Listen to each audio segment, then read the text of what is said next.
요셉과 약혼한 마리아가 임신했을 때 천사가 요셉에게 이렇게 말했습니다. 다윗의 자손 요셉아, 마리아를 아내로 삼는 것을 두려워하지 마라. 마리아가 아기를 가진 것은 성령께서 하신 일이다. 마리아가 아들을 낳을 것인데 이름을 예수라고 하여라. 그가 자기의 백성을 죄에서 구원해낼 것이다.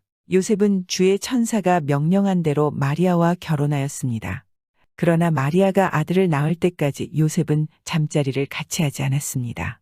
그때에 아구스도 황제가 내린 칙령에 따라 온 나라가 호적 등록을 하게 되었습니다. 그래서 모든 사람들이 호적을 등록하러 고향으로 가게 되었습니다. 요셉도 다윗 가문의 자손이었으므로 갈릴리 나사렛을 떠나 유대 지방에 있는 다윗의 마을로 갔습니다. 이 마을은 베들레헴이라고 불렸습니다. 그는 임신한 마리아와 함께 호적을 등록하러 갔습니다. 이들이 베들레헴에 있는 동안 아기를 낳을 때가 되었습니다. 마리아는 마구간에서 첫 아들을 낳아 포대기에 싸서 구유에 눕혀두었습니다. 그것은 여관에 이들이 들어갈 빈방이 없었기 때문입니다. 예수님이 12살이 되었을 때에 유월절 관습을 따라 예루살렘으로 올라갔습니다. 유월절이 끝나고 집으로 돌아오는데 소년 예수님은 예루살렘에 남아 있었습니다. 이 사실을 몰랐던 요셉과 마리아는 하루 정도 길을 간 후 예수님을 친척들과 친지들 가운데서 찾기 시작했습니다. 그러나 예수님을 발견하지 못하자 예수님을 찾으러 다시 예루살렘으로 되돌아갔습니다. 3일 뒤에 그들은 성전에서 예수님을 발견하였습니다. 예수님은 성전에서 율법학자들 사이에 앉아서 듣기도 하고 묻기도 하면서 계셨습니다. 그의 이야기를 듣는 모든 사람들이 예수님의 슬기와 대답에 놀라워했습니다. 예수님의 부모도 그를 보고는 매우 놀랐습니다. 어머니가 말했습니다. 아들아, 왜 이렇게 하였느냐? 내 아버지와 내가 걱정하며 너를 찾아다녔다. 그때 예수님께서 대답했습니다. 왜 저를 찾으셨습니까? 제가 아버지 집에 있어야 할 것을 모르셨습니까? 그러나 그들은 예수님이 하신 말씀을 이해하지 못했습니다. 예수님은 부모와 함께 나사렛으로 내려갔습니다. 그리고 부모에게 순종하였습니다. 마리아는 이 모든 일들을 마음속에 간직해 두었습니다. 예수님은 지혜와 키가 더욱 자랐고 하나님과 사람들로부터 사랑을 받았습니다. 요한은 낙타털로 만든 옷을 입고 허리에는 가죽띠를 띠고 메뚜기와 들에서 나는 꿀을 먹고 살았습니다. 예루살렘과 유대 지방과 요단강 주변에 사는 사람들은 자신이 지은 죄를 고백하고 요단강에서 요한에게 세례를 받았습니다. 요한은 그들을 보고 이렇게 말했습니다. 독사의 자식들아, 누가 너희들에게 다가올 하나님의 벌을 피하라고 일러주었느냐? 너희는 회개의 열매를 맺어라. 백성들은 그리스도를 기다리고 있었기에 혹시 요한이 그리스도일지도 모른다는 생각을 마음속으로 하였습니다. 요한이 모든 사람들에게 대답하였습니다. 내 뒤에 오실 분은 나보다 능력이 더 많으신 분이다. 나는 그분의 신발을 들고 다닐 자격도 없다. 나는 물로 회개의 세례를 주지만 그분은 너희에게 성령과 불로 세례를 주실 것이다. 요한은 이외에도 많은 권면을 하면서 백성들에게 복음을 전파하였습니다. 그때 예수님께서 갈릴리에 있는 나사렛 마을에서 요단강으로 오셨습니다. 예수님께서는 요한에게 오셔서 세례를 받으려고 하셨습니다. 그러자 요한은 이를 말리면서 말했습니다. 제가 예수님께 세례를 받아야 되는데 도리어 예수님께서 제게 오셨습니까? 예수님께서 대답하셨습니다. 지금은 그렇게 하자. 우리가 이와 같이 하여 모든 의를 이루는 것이 옳다. 그제서야 요한이 예수님의 말씀을 따랐습니다. 예수님께서 세례를 받으시고 물 밖으로 나오시자 하늘이 열렸습니다. 예수님은 하나님의 성령이 비둘기처럼 자신에게 내려오는 것을 보셨습니다. 그때 하늘로부터 소리가 들려왔습니다. 이는 내 사랑하는 아들이며 내가 기뻐하는 아들이다. 그 후 예수님께서는 성령에게 이끌려 광야로 가셔서 마귀에게 시험을 받으셨습니다. 예수님께서는 40일 내내 금식하셔서 매우 배가 고팠습니다. 시험하는 자가 예수님께 와서 이렇게 말했습니다. 만일 당신이 하나님의 아들이라면 이 돌에게 빵이 되라고 명령해 보시오. 예수님께서 대답하셨습니다. 성경에 사람이 빵으로만 살 것이 아니라 하나님의 입에서 나오는 모든 말씀으로 살 것이다라고 기록되어 있다. 그러자 마귀는 예수님을 거룩한 성으로 데리고 가서 성전 꼭대기에 세웠습니다. 마귀가 말했습니다. 만일 당신이 하나님의 아들이라면 뛰어내리시오. 성경에 하나님께서 당신을 위해 천사들에게 명령하실 것이다. 그들은 손으로 당신을 붙잡아 발이 돌에 부딪히지 않도록 할 것이다 라고 기록되어 있어 예수님께서 마귀에게 대답하셨습니다. 성경에 주 너의 하나님을 시험하지 말라라고 기록되어 있다. 다시 마귀는 예수님을 높은 산으로 데리고 갔습니다. 마귀는 예수님께 세상의 모든 나라와 그 영화로운 모습을 보여주었습니다. 마귀는 이렇게 말했습니다. 만일 당신이 나에게 절하고 경배한다면 이 모든 것을 주겠어. 예수님께서 마귀에게 말씀하셨습니다. 사탄아, 썩 물러가거라. 성경에 오직 주 너희 하나님께만 경배하고 그를 섬겨라 라고 기록되어 있다. 그러자 마귀가 예수님에게서 떠나가고 천사들이 예수님께 와서 시중을 들었습니다. 그때 들짐승들과 함께 계셨는데 천사들이 와서 예수님을 돌보아 드렸습니다. 요한이 예수님께서 지나가시는 것을 보고 그의 제자들에게 말했습니다. 보아라, 하나님의 어린 양이시다. 제자 두 사람은 요한이 이렇게 말하는 것을 듣고 예수님을 따라갔습니다. 두 사람은 예수님과 함께 갔습니다. 요한에게서 예수님에 대한 이야기를 듣고 예수님을 따른 두 제자 중 한 사람은 시몬 베드로의 동생 안드레였습니다. 안드레가 첫 번째 한 일은 그의 형 시몬을 찾은 일이었습니다. 그는 시몬에게 우리가 메시아를 찾았어 라고 말했습니다. 메시아란 그리스도를 가리키는 말입니다. 그리고 나서 안드레는 시몬을 예수님께 데려왔습니다. 예수님께서는 시몬을 보시고 말씀하셨습니다. 내가 요한의 아들 시몬이구나. 이제 너를 게바라고 부르겠다. 게바란 베드로라는 뜻입니다. 다음 날 예수님께서는 갈릴리로 가기를 원하셨습니다. 예수님께서는 빌립을 만나시자 그에게 말씀하셨습니다. 나를 따라오너라. 빌립은 안드레와 베드로와 같은 동네인 벳세다 사람이었습니다. 빌립은 나다나엘을 만나고는 그에게 이렇게 말했습니다. 모세가 율법책에 썼고 예언자들도 기록한 그분을 우리가 찾았다. 나사렛 사람 요셉의 아들 예수님이 바로 그분이시다. 그러나 나다나엘은 빌립에게 말했습니다. 나사렛에서 뭐 좋은 것이 나올 수 있겠는가? 빌립은 대답했습니다. 와서 보아라. 예수님께서는 나다나엘이 자기에게 오는 것을 보시고 말씀하셨습니다. 여기 참 이스라엘 사람이 있다. 이 사람에게는 거짓된 것이 하나도 없다. 나다나엘이 예수님께 물었습니다. 저를 어떻게 아십니까? 예수님께서 대답하셨습니다. 빌립이 너를 부르기 전 내가 무화과 나무 아래에 있는 것을 내가 보았다. 나다나엘이 예수님께 대답했습니다. 선생님, 당신은 하나님의 아들이시며 이스라엘의 왕이십니다. 갈릴리에 있는 가나라는 마을에서 결혼식이 열렸습니다. 예수님의 어머니도 결혼식에 참석하였고 예수님과 그분의 제자들도 결혼식에 초대받았습니다. 포도주가 바닥났을 때 예수님의 어머니가 예수님께 말했습니다. 이 집에 포도주가 다 떨어졌구나. 예수님께서 대답하셨습니다. 어머니, 왜 저에게 이런 부탁을 하십니까? 저의 때가 아직 오지 않았습니다. 예수님의 어머니는 하인들에게 말했습니다. 그분이 시키시는 일은 무엇이든지 하여라.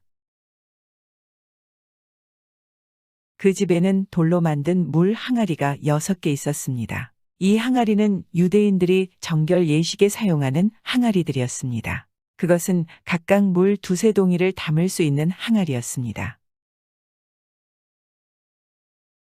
예수님께서 하인들에게 항아리에 물을 채워라 라고 말씀하셨습니다. 하인들은 항아리에 물을 가득 채웠습니다. 그러자 예수님께서는 그들에게 말씀하셨습니다. 자, 이제 그것을 퍼다가 잔치를 주관하는 사람에게 갖다 주어라. 하인들은 물을 떠서 잔치를 주관하는 사람에게 갖다 주었습니다. 하인이 떠다 준 물을 잔치를 주관하는 사람이 맛보았을 때 그 물은 포도주가 되어 있었습니다. 그는 그 포도주가 어디서 난 것인지 알지 못하였지만 물을 가져온 하인들은 알고 있었습니다.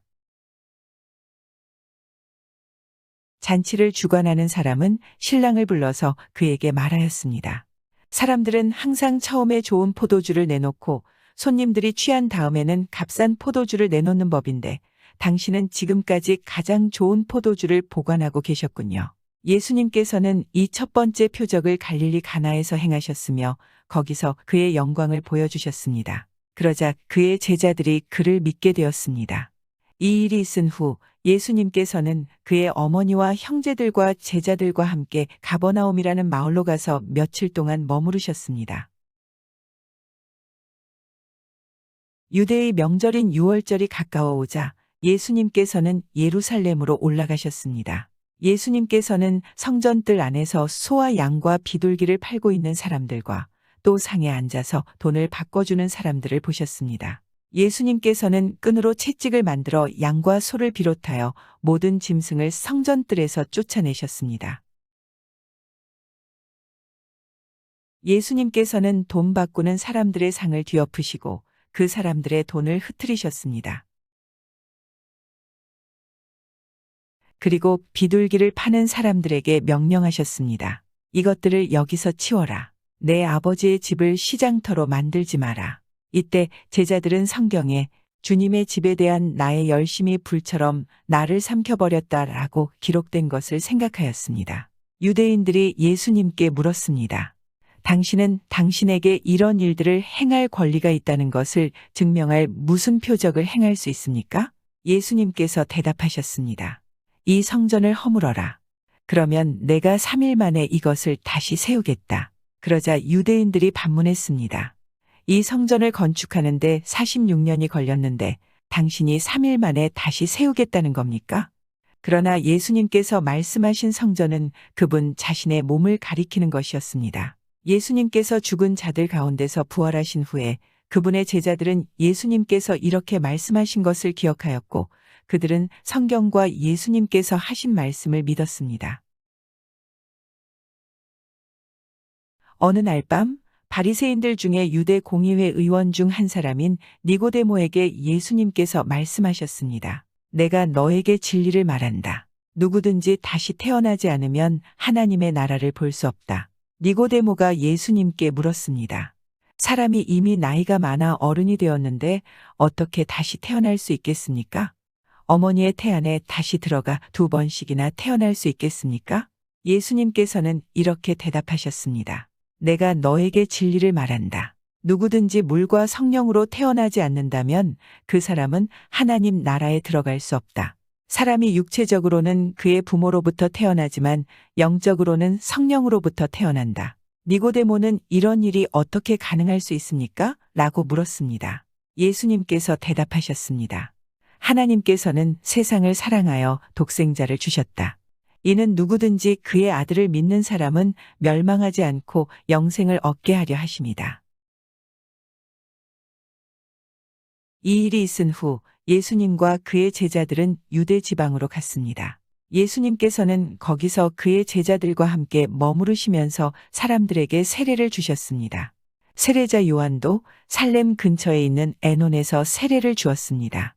이는 그곳에 물이 많고 사람들도 계속해서 자기에게 나아왔기 때문입니다. 예수님께서는 사마리아에 있는 수가라는 마을로 들어가셨을 때 제자들은 먹을 것을 사러 마을로 내려갔습니다. 예수님께서 우물가에 물을 기르러 나온 여인에게 마실 물을 달라고 하자 그 사마리아 여자가 예수님께 말했습니다. 당신은 유대 남자고 나는 사마리아 여자인데 어떻게 나에게 마실 것을 달라고 할 수 있습니까? 당시 유대인들은 사마리아 사람들과 상종을 하지 않았습니다. 예수님께서는 그 여자에게 이렇게 대답하셨습니다. 내가 누구인지 알았더라면 당신이 나에게 물을 구하였을 것이고 그러면 내가 당신에게 생명의 물을 주었을 것이요. 내가 주는 물을 마시는 사람은 영원히 목마르지 않을 것이요. 내가 주는 물은 그 사람 안에서 계속 솟아나 영원한 생명을 가져다 주는 우물이 될 것이요. 사마리아 여자는 예수님께 말했습니다. 선생님, 저에게 그런 물을 주셔서 제가 다시는 목이 마르지 않게 해주시고 물을 기르러 여기에 오지 않게 해주십시오. 예수님께서 이렇게 말씀하셨습니다. 여인이여, 나를 믿으시오. 참되게 예배하는 사람들이 영과 진리로 아버지께 예배할 때가 올 것인데 지금이 바로 그때요. 하나님께서는 영이시기 때문에 하나님께 예배하는 사람들은 반드시 영과 진리로 예배해야만 하오. 그 여자는 말했습니다. 그리스도라고 불리는 메시아가 오실 것이라는 사실을 알고 있습니다. 그분이 오시면 우리에게 모든 것을 설명해 주실 것입니다. 그러자 예수님께서 여자에게 말씀하셨습니다. 지금 당신과 이야기하고 있는 내가 바로 그 메시아요. 바로 그때 예수님의 제자들이 마을에서 돌아왔습니다. 그들은 예수님께서 여자와 이야기하고 있는 것을 보고 무척 놀랐습니다. 그 여자는 물 항아리를 버려두고 마을로 돌아가 사람들에게 말했습니다. 여러분, 이리 와서 내 과거의 일을 다 말해준 사람을 한번 보세요. 이분이 메시아가 아닐까요? 그러자 사람들이 마을에서 나와 예수님께로 왔습니다. 그 사이 제자들은 예수님께 선생님, 음식을 좀 드시지요 라고 청했습니다. 그러나 예수님께서는 나에게는 너희들이 알지 못하는 먹을 음식이 있다라고 대답하셨습니다. 그러자 제자들은 자기들끼리 누가 예수님께 먹을 것을 갖다 드렸을까 라고 말했습니다. 예수님께서 이들에게 말씀하셨습니다. 나의 음식은 나를 보내신 분의 뜻을 행하고 그분의 일을 완수하는 것이다. 너희들은 넉 달이 지나야 추수 때가 될 것이다 라고 말하지 않느냐? 그러나 나는 너희에게 말한다. 눈을 들어 밭을 보아라. 이미 곡식이 익어 추수할 때가 되었다. 추수하는 사람은 벌써 추수한 대가로 품삯을 받고 영생을 위한 곡식을 추수하는 중이다. 그래서 씨를 뿌린 사람은 추수하는 사람과 함께 기뻐할 수 있게 될 것이다. 그러므로 한 사람은 씨를 뿌리고 다른 사람은 추수한다라고 하는 말은 진리이다. 나는 너희들이 직접 수고하지 않은 것을 추수하라고 너희들을 보냈다. 다른 사람들은 수고하였고 너희들은 그들이 해놓은 수고의 결실을 얻게 되었다. 예수님께서는 물로 포도주를 만드셨던 갈릴리 가나를 또 방문하셨습니다. 이곳에는 높은 지위를 가진 왕의 신하 한 사람이 살고 있었는데 그 신하의 아들은 병에 걸려 가버나움에 있었습니다. 왕의 신하는 예수님께서 유대 지방에서 갈릴리로 오셨다는 소식을 듣고 예수님께 찾아가 가버나움으로 오셔서 자기 아들을 낫게 해달라고 간청하였습니다. 그 신하의 아들은 거의 죽기 직전에 있었습니다. 그 신하가 말했습니다. 선생님, 제 아들이 죽기 전에 가버나움으로 오십시오. 예수님께서 대답하셨습니다. 가시오, 당신 아들은 살 것이오. 그 사람은 예수님께서 자기에게 하신 말씀을 믿고 집으로 갔습니다. 그 사람은 집으로 가는 도중에 자기의 하인을 만나 자기 아들이 살아났다는 소식을 들었습니다. 왕의 신하가 자기 아들이 낫게 된 때를 묻자 하인은 대답했습니다. 어제 오후 1시 무렵부터 열이 떨어졌습니다. 아이 아버지는 그때가 바로 예수님께서 아들이 살 것이라고 말씀하신 그 시각과 정확히 일치한 것을 알고 놀랐습니다. 그래서 왕의 신하와 그 집의 모든 사람이 예수님을 믿었습니다. 이것은 예수님께서 유대에서 갈릴리로 오신 후 행하신 두 번째 표적이었습니다. 예수님께서 자라나신 나사렛에 도착했습니다. 모든 사람들이 예수님에 대해 한마디씩 말하였습니다. 그리고 예수님의 입에서 흘러나오는 은혜의 말씀을 이상하게 생각하면서 말했습니다. 예수님께서 그들에게 말씀하셨습니다. 나는 당신들이 속담에 빗대어 나에 대해 의사야, 내 자신이나 고쳐라. 당신이 가버나움에서 행한 일을 들었는데 여기 고향에서도 그 일을 한번 해보아라 라고 한 것을 안다. 내가 진정으로 너희에게 말한다. 예언자는 고향에서 환영받지 못한다. 내가 진정으로 너희에게 말한다. 엘리야 시대에 3년 6개월 동안 하늘이 닫혀 온 땅에 가뭄이 몹시 심했을 때 이스라엘에 많은 과부가 있었다. 그러나 엘리야는 이들 가운데 그 누구에게도 보냄을 받지 않았고 오직 시돈 지방의 사렙다에 있는 과부에게만 보내졌다. 또 엘리사 예언자 시대에 이스라엘에 많은 문둥병 환자가 있었다. 그러나 시리아 사람 나아만 외에는 아무도 깨끗하게 되지 못했다. 회당에 있던 모든 사람들이 이 말을 듣고 몹시 화를 냈습니다. 이 사람들은 들고 일어나 예수님을 마을 밖으로 쫓아냈습니다. 이들은 마을이 세워진 언덕의 벼랑까지 예수님을 끌고 가서 밑으로 밀쳐 떨어뜨리려고 하였습니다. 그러나 예수님께서는 사람들 사이를 지나 갈 길을 가셨습니다.